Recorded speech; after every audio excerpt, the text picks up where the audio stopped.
Boa noite, caros paroquianos. Por meio desse vídeo, quero informar vocês que as celebrações foram canceladas na paróquia de São Justo Tadeu. As celebrações públicas, porém, todas elas acontecerão de maneira às portas fechadas, restrita apenas ao celebrante e à equipe de liturgia, certo? Fiel que porventura ou por extrema necessidade, melhor dizendo, precise de comungar, liga para a paróquia, liga para o padre responsável por sua comunidade, comunica a necessidade de comunhão. Se puder se deslocar até a igreja, você marca o horário com o padre e vai comungar.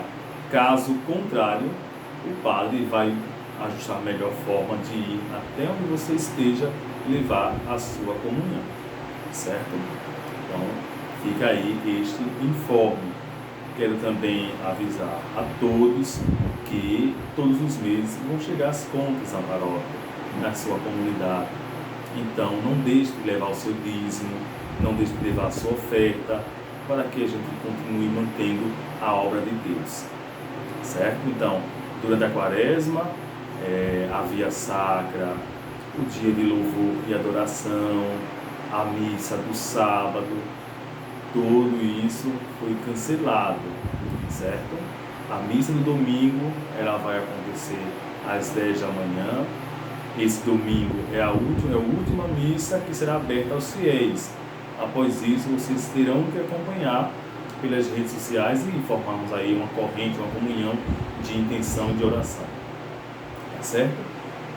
Não deixe de mandar sua oferta, não deixe de mandar seu dízimo, para que a gente continue mantendo aqui a obra de Deus de maneira organizada, pagando as contas que vêm da paróquia, água, luz, telefone, internet, enfim, até para que a gente consiga fazer essa manutenção toda e, de certa forma, levar você a palavra de Deus, certo? Então, conte com a compreensão de todos. No Facebook está também um outro vídeo um pouco mais extenso, explicando toda essa minha decisão, tá? Então, como pastor, como bispo da diocese, eu tenho que realmente levar isso muito a sério. A prevenção é a melhor saída, é o melhor remédio. Então, que Deus abençoe a todos, em nome do Pai, do Filho e do Espírito Santo. Amém.